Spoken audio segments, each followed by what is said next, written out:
You're listening to an Airwave Media Podcast. Feel like who art Ed? We'll try to slice it. Who art is Mr. Wood art Ed me? Good. Either way, it's ambiguous. It works on so many levels. I know. That's off to a great start. Welcome to Who Arted, weekly art history for all ages. I'm your host, Kyle Wood, and I am super excited. My guest this week is no doubt a familiar voice to many of you.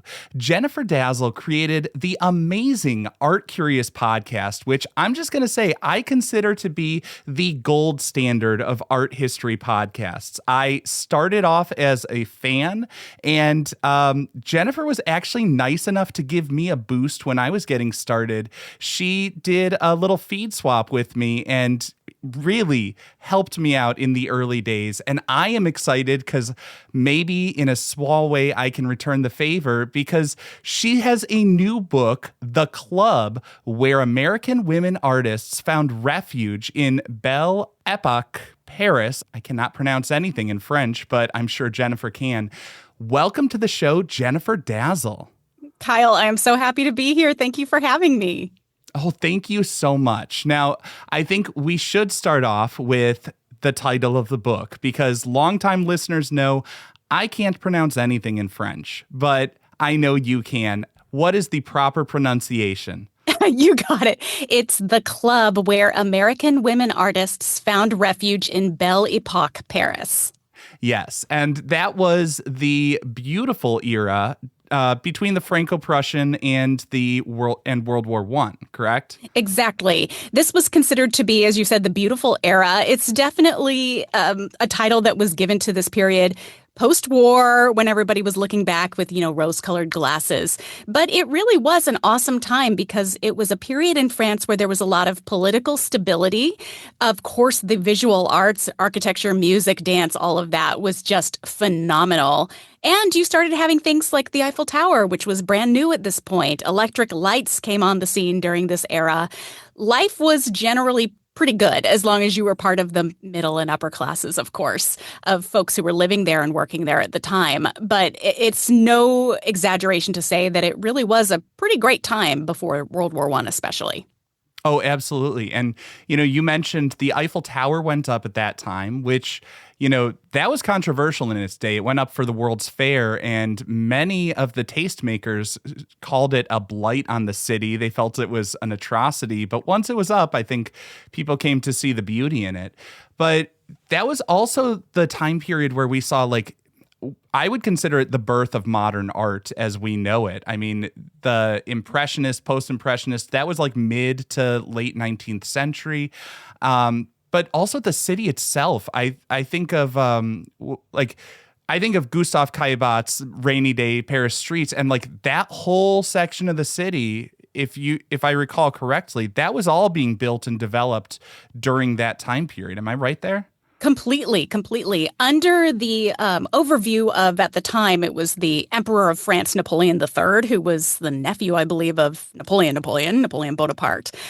Basically, they retrofitted and broke through a lot of the city proper. And so the old Paris before this time, before kind of the mid-19th century, really these little old medieval neighborhoods. And part of that still exists on the Ile de la Cité, so basically where Notre Dame is today.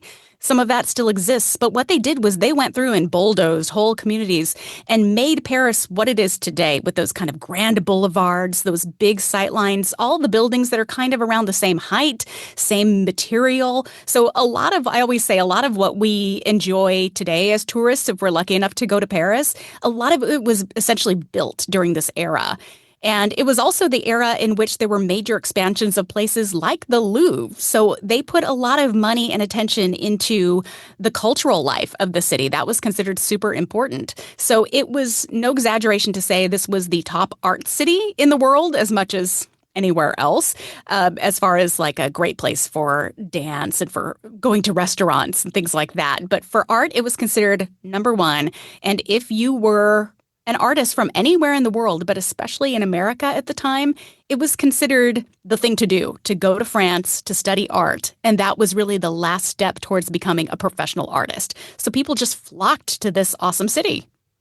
Yeah, I mean, it was a revolution modernizing across every different dimension of society you can imagine, and the arts were no different. And you started to bring us to the main topic I wanted to tease out today, which you wrote all about in your book, the American artists coming to France, coming to Paris in that time period.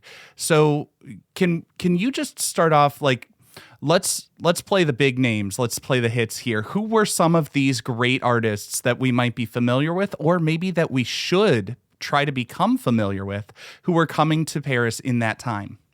Well, I think you can begin by saying a lot of the main, quote unquote, main artists who were big during the Golden Age. So I'm thinking of sculptors like Augustus St. Gaudens and painters like Frederick Church. A lot of the artists who were really big in the Hudson River School had kind of gotten established partially in the U.S. and partially over there. And then you had people like Whistler who just picked up and left and stayed in Europe for a long period of time. So these were a bunch of the people who ended up becoming the big American artists of this period. Most of them were essentially living or just going and staying for long extended periods in London and then especially Paris. And then all basically their students followed, and that included both men and women. But in general, it really included a lot of women, partially because it was hard to find people in the U.S. who were going to, A, teach women at all. If they were allowed in art schools, they were still given a little less overview. For example, the main thing that I always think about is the fact that for the longest time, women weren't allowed to study the nude figure.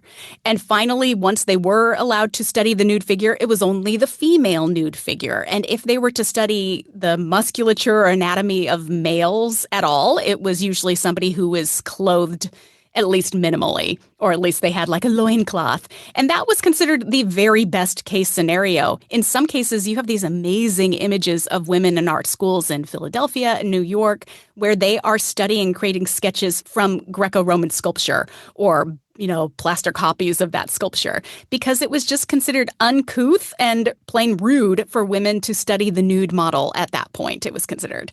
So there weren't a lot of options for women to get art education in the U.S. The U.S. art educational system was kind of slow in developing. It took almost 100 years. Mm-hmm. And then by that point, it was just considered there were more options. There were more people who were willing to open up separate schools or ateliers in Paris so that women could have the chance to come over and live in Paris and study from some of the great teachers, both French and American.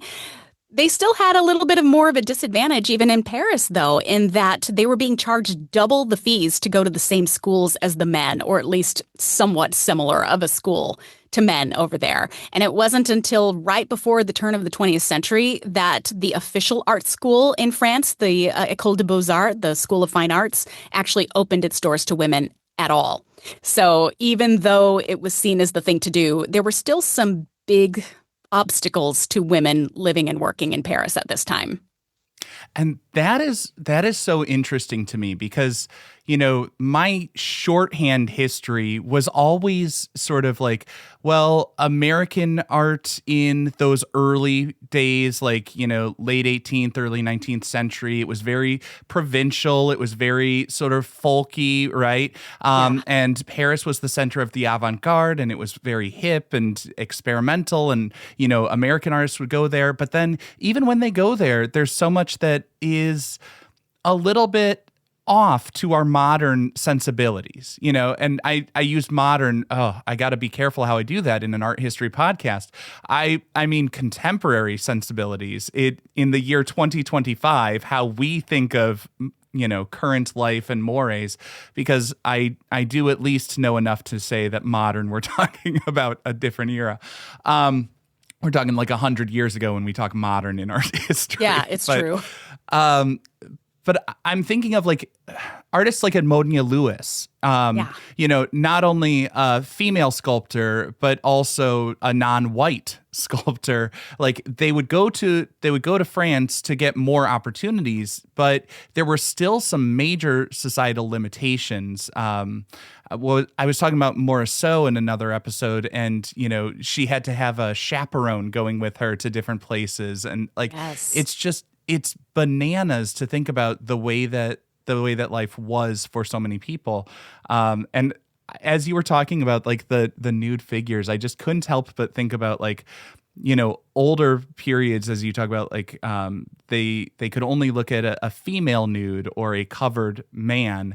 And then I'm thinking like, well, what would your reference be? And, I started thinking of like Michelangelo, and his female figures did not look all that feminine, It's like, so true. There's just so And much I weirdness think, there. yeah, exactly. It's so true. And I think that was a big problem, because ultimately when it came down to becoming a professional working artist, you're wanting to be somebody who's going to get these big commissions for sculpture in your local park, to create these portraits of somebody's grandma, I always say. And you want to be sure that you know how to properly format the human body. Even when that person is going to be sitting in their very best fine clothes, you still have to have a sense of how their body works underneath those clothes, right? So you have to have a sense of anatomy and how all the parts come together as an artist. And if you don't have that, it's kind of rough. And so, like, who's going to want to commission a wonky portrait of their grandma at this point in history?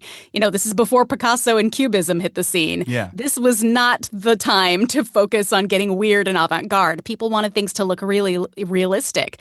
And so if you couldn't study the realistic real figure, that was not great. It already set you down on your path to professionalism, set you back a few steps.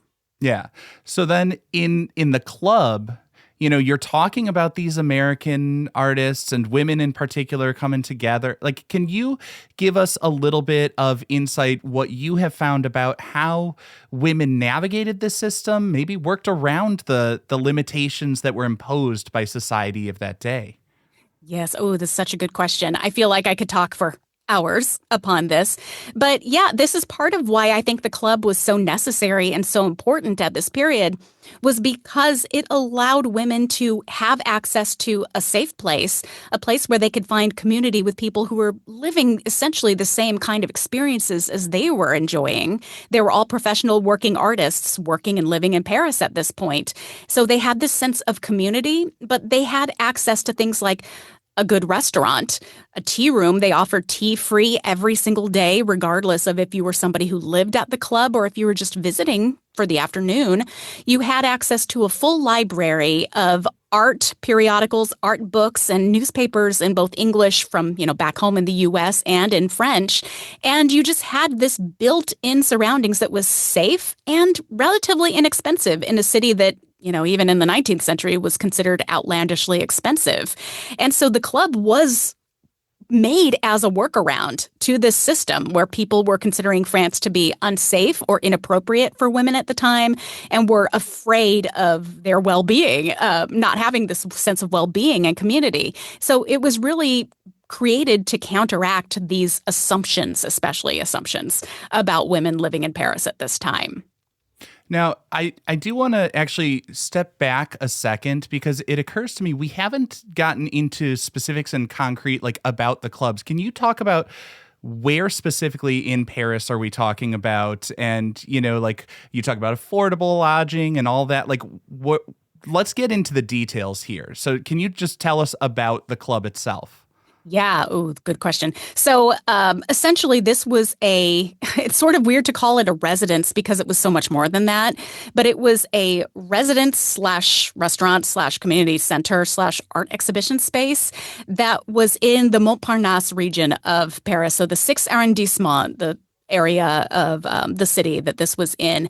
And it was essentially located near most of the art schools of the area. So if you're familiar with the Latin Quarter of Paris, this is where the Sorbonne is today, the Sorbonne University. But all of the art schools were there. So it was kind of like the student area of Paris. So in terms of being perfectly located, it was also completely that for these women. It was also a relatively safe area. And of course, again, that was important for ensuring the comfort of the women and also the joy of their families that they were living in this safe space.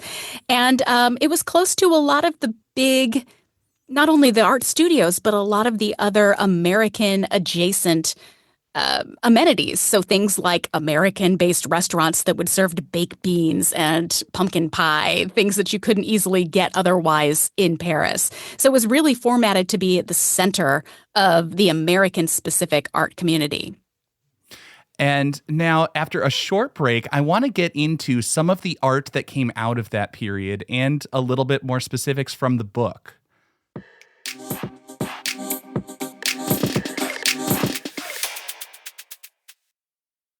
And welcome back. My guest this week is a wealth of knowledge. I've got Jennifer Dasal from the Art Curious podcast and author of the new book, The Club, where American women artists found refuge in Belle Époque Paris.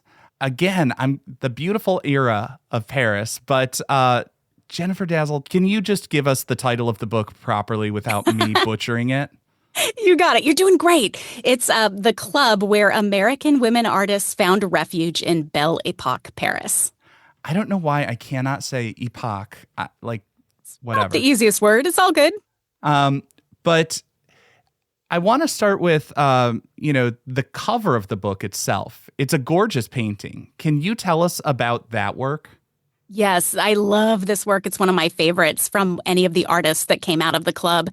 It is a painting called 4 Rue de Chevreuse, Paris. And 4 Rue de Chevreuse is the address of the club. So what you are looking at is a painting by the artist Anne Goldthwait. She came from Alabama and lived in New York for many years. And she painted the interior courtyard kind of facing the back garden of the club itself. I would say, the club, it's an old building, this 6th arrondissement building in the middle of Paris that had been around for almost 300 years at this point currently. It was, I believe, an 18th or 17th century building when it was originally built. And it still exists today. But of course, I think like many buildings that have been retrofitted for 21st century means, there's not a lot that you can go into the interior of this building and still feel like you're in this era of the club, but the courtyard and the gardens still have that feel. And maybe part of that is because I personally am used to seeing images just like this one, where people have painted so lovingly the exterior of this club garden. But it's so awesome. And Anne Goldthwait's version of this courtyard is my favorite. She essentially shows you from the entrance, from the street. You would go into this little vestibule, and then that vestibule opens straight up into this interior courtyard, which is surrounded on 3 sides by the buildings of the club itself, and then facing this beautiful garden in the back. She's showing us in this image, it's very, almost kind of post-impressionistic, this painting, but it's all bright colors. And you see this wonderful trio of women who are wearing this wonderful ochres and kind of aqua colors in their dresses and hats, situated off to the side, beautiful trees, and these wonderful architectural urns that are on the side of these stone posts that you can see that lead out into the garden itself. Women spent full days in this garden, just conversing with one another, sketching, as you can see just from this, also sitting and painting and enjoying the company of each other in this communal space, and simply just being in the middle of Paris in a wonderful, safe, and inclusive environment. And I really love how warm and welcoming this painting is. Yeah, it's a gorgeous painting. I mean, just from the first glance, like it's these warm yellows and into the greens of the tree. It feels like a very lush environment. The sky is so bright. Like everything is so vivid. It's very inviting in this picture. It is. I absolutely love it. It's what I love about like impressionist, post-impressionist. It feels relaxed, which I think is interesting when you consider the environment and all the social upheaval, and there's so much work that goes into creating something that feels effortless. And I think Anne Goldthwait herself is kind of an interesting figure because for just listeners unfamiliar, she was an accomplished artist, obviously, but also like she was the daughter of, I think her father was a Confederate soldier, captain, maybe. I forget the exact rank, but then she herself was a staunch advocate for women's rights, for minority rights, for, equality across the board in general. She did a lot for the suffragette movement. Just a really interesting, strong woman who was fighting against a lot that was not only like socially ingrained, but also like within her own family line. It's kind of an interesting biography there.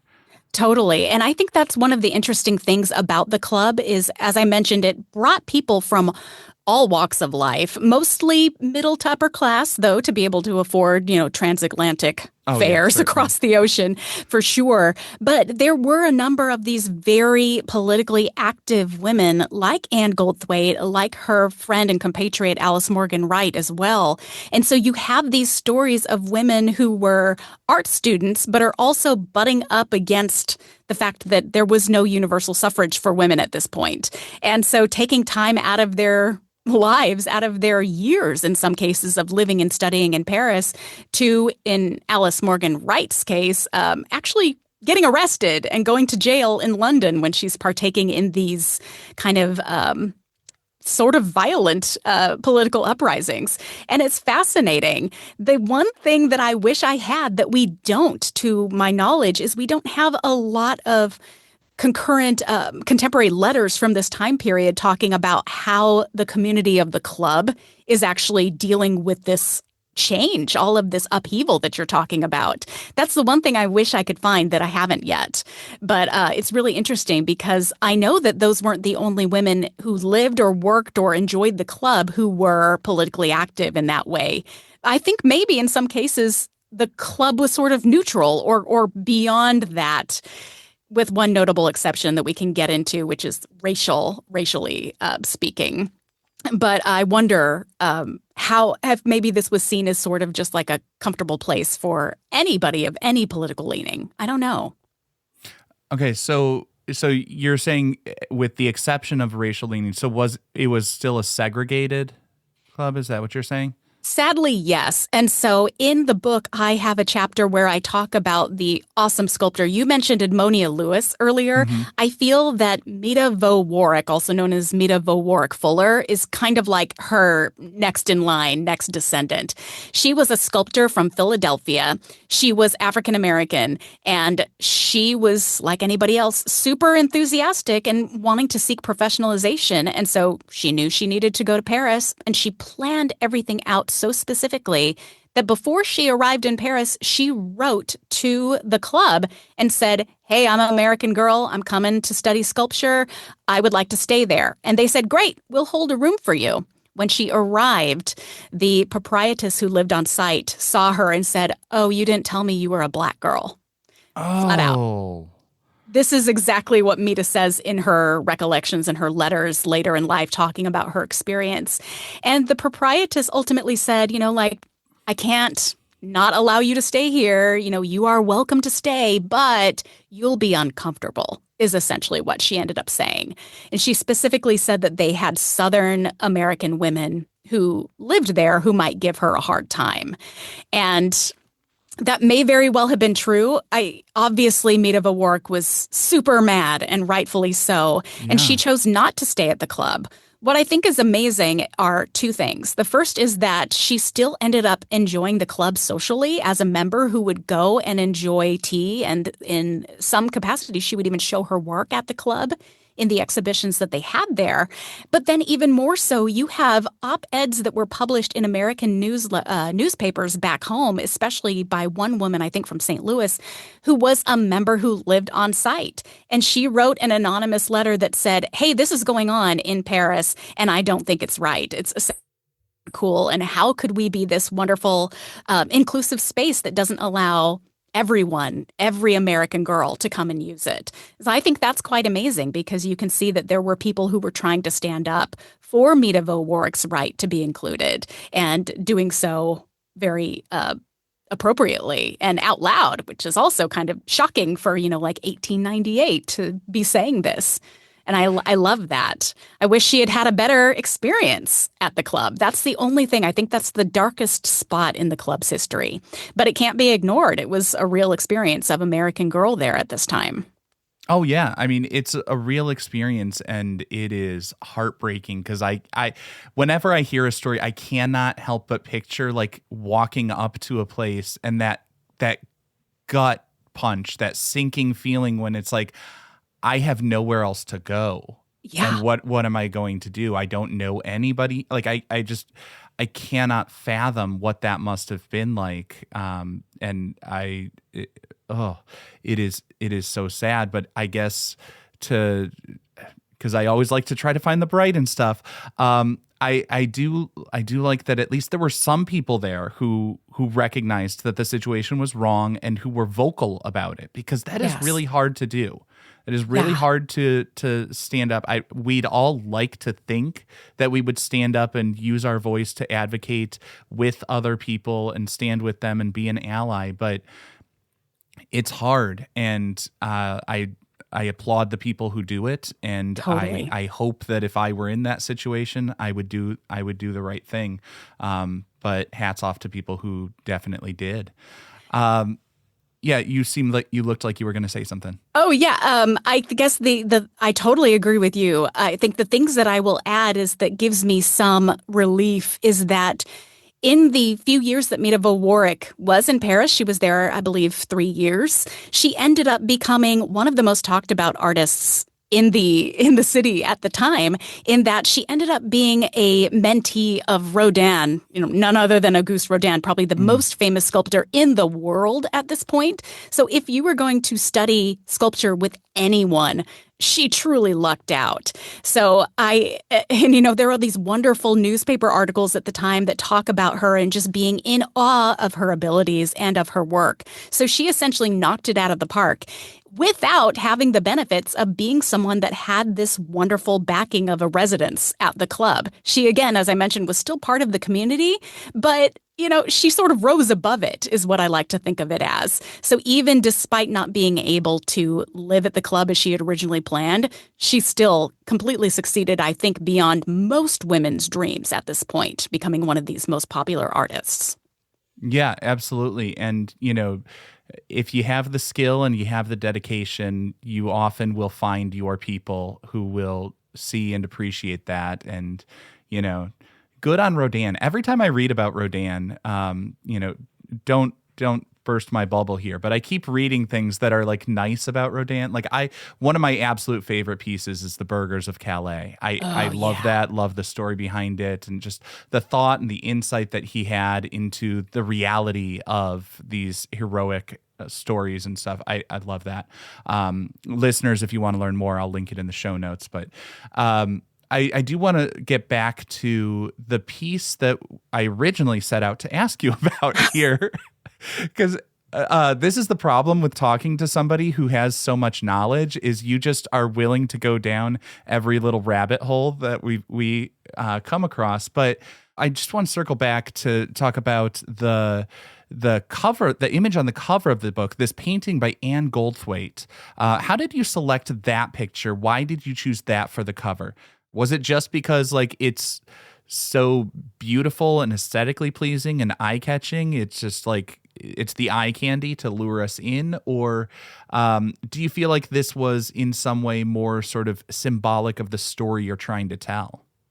I think a little bit of both, column A, column B. It's certainly one of the most beautiful images that we can still find, that are still extant, of not only that women have created from their time at the club. This was created on site while Anne Goldthwait lived there. But also, it's just dang nice looking. It's a beautiful image. But the other great thing, and by the way, this is not often on view, but it is part of the Whitney Museum's collection. So if folks wanted to go see this painting in person, there is the chance. It is here in the U.S. But the other thing is that, it shows these three women on the cover enjoying the spaces of the club. It was, again, made for them, for this purpose of being a home or in a community for them to enjoy. And so I wanted to be able to show this beautiful environment, but also the fact that you have these women who are actually living there or enjoying the space is really central to the story. So you get a feel by even looking at the cover of the kind of people who were literally there. And so that was really one of the things right behind the choice. And I was so thrilled to know that Bloomsbury, my publisher, agreed with me that this was the image to use. Oh, and I love that they're giving you that freedom to choose what's going to go on the cover and all of that, because it's such an important point. We always say you can't judge a book by the cover, but I mean, literally, that's what it's there for. It's to give you some insights into the book. And, this is a lovely image. And after one last short break, we're going to wrap this up a little bit.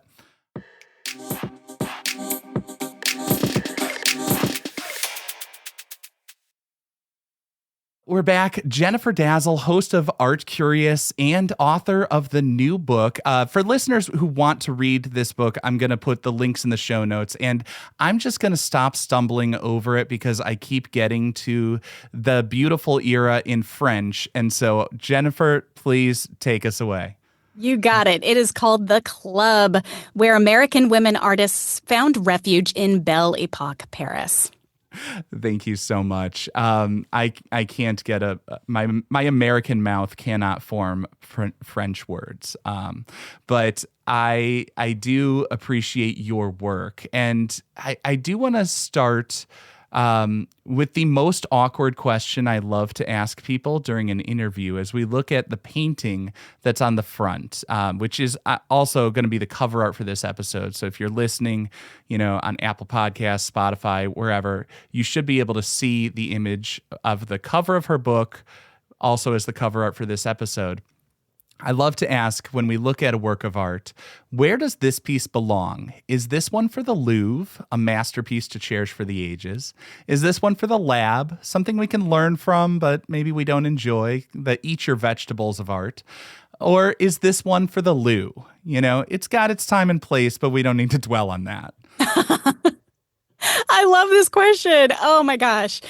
Ugh. I definitely think it is not an eat your vegetables painting. I think even if you don't consider yourself a major art person, I think, again, just by the beauty of this painting, it can be enjoyed on such an aesthetic level. But I definitely wouldn't necessarily call it a Louvre masterpiece. So somewhere in the middle, I would guess it's just I think it's kind of perfect that it's actually in the collection of the Whitney, which is all about American art because it was done by an American woman. And it was actually purchased by Gertrude Whitney herself, who was tangentially involved with the club as well. So you get this wonderful backstory. It's perfect where it is. I just wish it would be on view more.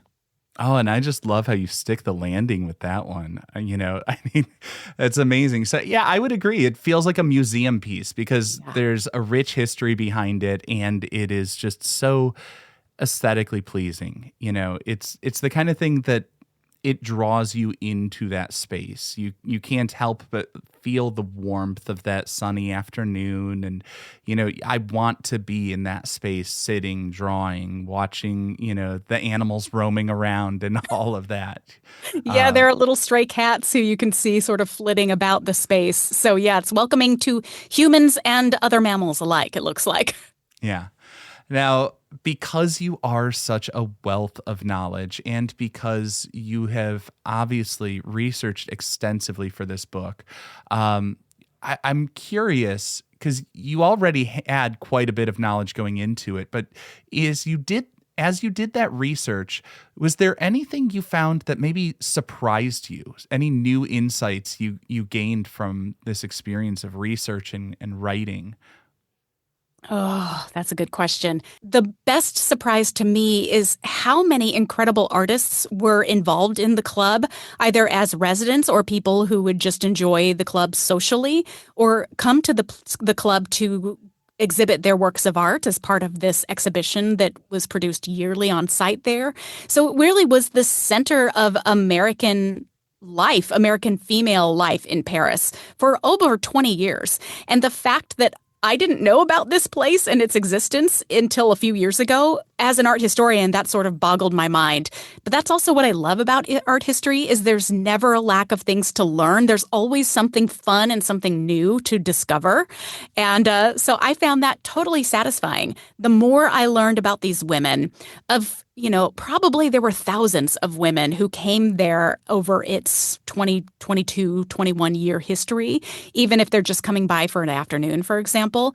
But the fact of that we don't know all of them, but we do know like about 500 of these women who were there is extraordinary. And the fact that none of them really are big major names in art just means that there's so much more to learn and so much more to enjoy about these women. So I'm hoping that people will be really excited to learn about these figures that they may have not heard of before. And maybe they'll go out and seek more information about them, about their works of art, and about their lives, because that certainly was probably one of my favorite parts about writing this book. Yeah, I mean, absolutely. American Women in Paris was more than just Mary Cassatt. There were a number of women who, it's kind of like that whole thing about like, you look at the population of art school and it's like, what, 3/4 female, and then you look at the population in the museums, the Guerrilla Girls probably have the actual numbers on there, but it doesn't match the ratios, you know. It's true, and I think it's really fantastic because that generation, those women that came over to Paris were really the first major generation to become professional working artists upon their return to the US. So I think that part of their importance is the fact that most of them, if they continued on in their art education, some of them became people who did these major commissions and worked with politicians, Hollywood movie stars, things like that to create their portraits. But a lot of them moved on, as you might imagine, to become instructors. So Anne Goldthwait is a good example of that, in that she became a teacher at the Art Students League in New York, which is one of the biggest art schools still in existence in the U.S.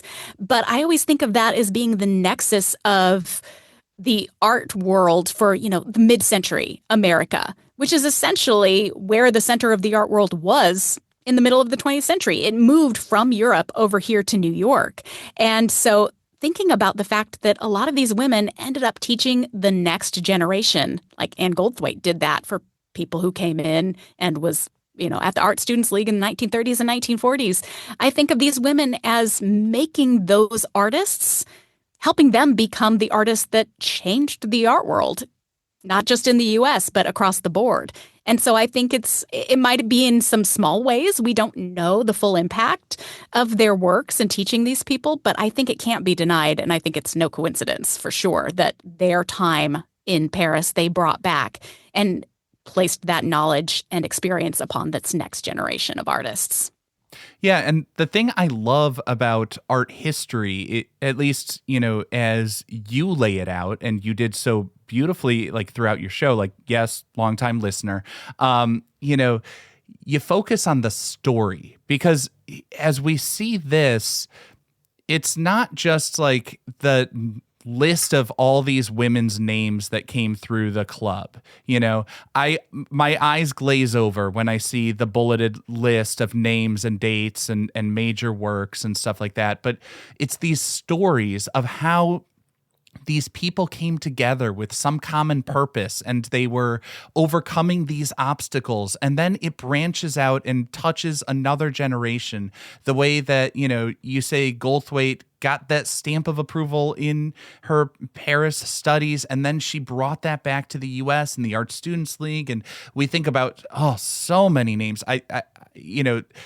So many people came through the Art Students League in the early 20th century. Correct me if I'm wrong, but I want to say O'Keeffe would be one of the heavy hitters that we know came through there. And it's this ripple effect of all the human element of people making these personal connections and building off the work of those people who came before. And for anyone who is interested in learning more about that, check the links in the show notes. I'll have the link to the Art Curious website, but also the link to Jennifer's new book, The Club Where American Women Artists Found Refuge in Belle Époque Paris. You did it! I did it. I finally got it. It is going to be at your favorite bookstores starting, tomorrow, if you're listening on the day this drops, July 15th, 2025. Thank you once again, Jennifer. I really appreciate your taking the time to come join me and share all your insights. This was so fun, Kyle. Thank you so much for having me. This concludes this week's episode of Who Arted, part of the Airwave Media Podcast Network. If you found this tolerable, please leave a rating or review on your favorite podcast app. You can find images of the work being discussed this week and every week on social media at Who Arted Podcast on Twitter, Instagram, and TikTok, and of course on the website whoartedpodcast.com. Podcast done.